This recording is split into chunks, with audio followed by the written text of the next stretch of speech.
For me, it's not a situation trying to convince them to be Muslim. It's really just trying to present Islam for what Islam is, and inshallah, all I can do is leave it to Allah Azza wa Jal, and He will open their heart to the truth for it being the truth. As simple as that for me. As much as, of course, I would love them to accept Islam, because it is the truth, I'm limited. The Prophet ﷺ, his uncle didn't accept Islam, and being the Prophet himself, if that wasn't enough for his uncle, you know, I have even less chance, I guess, of bringing my parents into Islam. I have to have more reliance on Allah subhanahu wa ta'ala to bring to Islam. All I can do is give them the key, and inshallah, they will open the door and come into Islam. And that's going to take time and patience, and patience is what I'm lacking, so inshallah, I make dua often enough, and Allah will increase me in patience, and to open their heart to the truth, for being the truth. And inshallah, slowly over time, we'll show interest, which alhamdulillah, there's interest there, and you know, slowly they will come to see Islam for the true Islam, for what Islam really is, and alhamdulillah, then ultimately take Shahada. There's no way that it could be perceived, that I could perceive it myself, that I've made a mistake coming to Islam. If I see some negativity about Islam, it's not Islam that is negative, it is but the portrayal of Islam that is negative. Unfortunately, with the non-Muslims, it's easy for them to cast a spell, but cast a perception of Islam, because generally when the Muslim is out in public, they're obviously Muslim, dress code, especially with the women, and with the man, if he's dressed in the Sunnahs, they're obviously Muslim. The identity is very clear. So when something happens, if it be negative, straight away it's associated with Islam, even though it could be totally free from Islam. But with the Christians, there's no obvious identity that they are Christian or Catholic or whatever it may be. So when there's negative, there's not an association with Catholicism, Christianity, or whatever it may be. So there's no way. That's what we have to try and dispel, and that's where the Muslims need to check themselves and be aware that when they're out there looking Muslim, showing that there's Muslims and the following religion of Islam, they need to be very careful what they do. They need to sometimes think twice about what they're going to do, because the person to the right or person to the left will see and unfortunately just automatically say, well, that must be Islam, which is majority of the cases not the situation at all. So for Muslims today coming to Islam, alhamdulillah, they're coming to Islam in great numbers.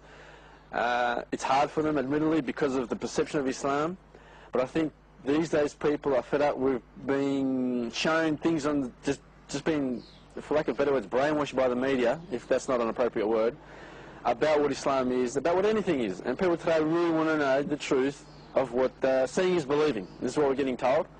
And when people are actually taking that step beyond the media to see for themselves, they see the truth. And alhamdulillah, I guess this is one of the major contributing factors why Islam is the world's fastest growing religion. No hesitation whatsoever. When I come into Islam, alhamdulillah, I come into Islam because I saw it to be truly the way of life that our Creator, Allah subhanahu wa ta'ala, has decreed for us, that He has given us guidance, that He has set for us. I didn't come into Islam back then because it suited me at the time, far from it. At the time when I was coming to Islam, as I said before, I was involved with drugs, alcohol, nightclub. Generally I was so un-Islamic, it's not funny. And coming into Islam then was difficult because it was easy to know that what I was doing wrong, okay, I had to stop it, but stopping it was just another step. And that was probably what was harder than learning to stop it and why to stop it. It wasn't because it suited me whatsoever, it was a matter of choice. And today, it'd be the same thing. If I was to come into Islam today, it wouldn't be because it suits me. You know, people are talking good about Islam, or the Muslims seem to be doing good things, maybe it's good to be Muslim. It was truly because it is the truth, and at the end of the day, I have no choice. It's up to our Creator. If my parents were practicing Islam, and I was born into an Islamic family, no problem. It'd be easy for me, because coming to Islam now, not only do I have to come into a neutral position by stopping simple things as Christmas and Easter, birthdays perhaps, or definitely, and the non-Islamic ways, as being born into a Muslim family, even if the children are practicing, they still have basics. They know about Eid, they know about fasting, they know that even if they don't pray, they know there's 5 daily prayers. These basics they know even if they don't practice. Whereas for me, I had to learn about them, learn why to do them, why to stop these other things that I was doing. So there's time where I've got to come neutral, if I could, to put it like that. It's harder for the people born into Islam because they're raised, I guess, with them just thinking that Islam is right without a choice. They're just told that is the way it is, and if they don't know about the other religion, how could they know that what they're doing with total certainty that what they're doing is right? There's always a perception of maybe it's wrong, and this is where some children who aren't practicing, with the parents who aren't practicing, they get caught out, because when people start knocking on their doors or whatever it may be and they ask them questions, if they don't know the answers or don't know why they need to pray, why they need to fast, the benefits of fasting, the benefits of praying, then it's easy for them for the shaitan to get to them and to say maybe Islam isn't right. And perhaps that is half the problem with a lot of the Muslims today. So by choosing Islam, I've done it willingly and knowing that it is right, because I know about the other religions, how they're wrong, so I know how Islam is right, why it is right, and it gives me more iman, inshallah. It's hard to say what I would rather, but the advantage to choosing to be Muslim is that I'm open to the truth. I've not just been taught one, if I could say, form of Islam, unfortunately, by my parents. And then when someone comes to me and says, oh look, this what you're actually doing isn't quite right, I would probably take an arrogant stand. Well, my father taught me that it must be right. The advantage I have is that whoever comes to me and says, this is Islam, this is how you do any form of worshipping, then if there's proof for it and it's authentic, I accept it, regardless of who it comes from. And yet again, regardless of who it comes from, if they come to me and say, look, this is how you should do it, but there's no authentic proof for why I should do it and for what they're claiming, then I'll leave it. That's as easy as that. So I guess that in a sense would be the advantage for choosing Islam, and that would be the battle for the people who are born into Islam, because if they've been taught innocently something that isn't quite in accordance with the Sunnah, then it's going to be hard for them to step away from that and to implement the correct way on how to do something, because then the father might feel disrespected perhaps, or that his son's been arrogant or daughter's been arrogant, and it might be a bit more of a battle for the child in that sense.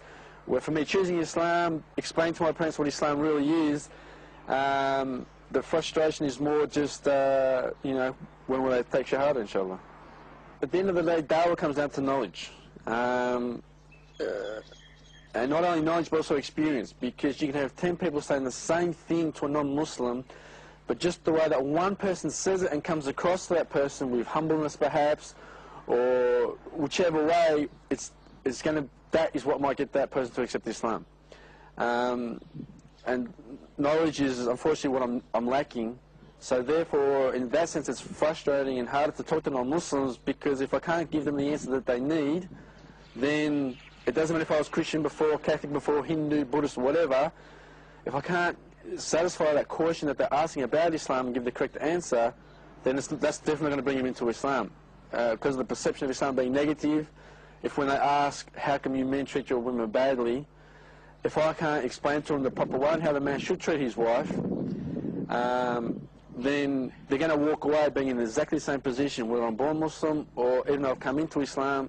That would probably be irrelevant to that person. It all comes down to knowledge and giving them the correct answer and experience on how to deal with people on giving dawah, and inshallah people coming into Islam.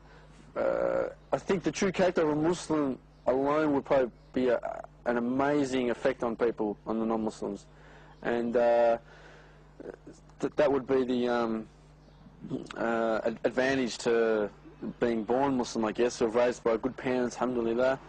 But being a revert, I can't see how that will really make too much effect.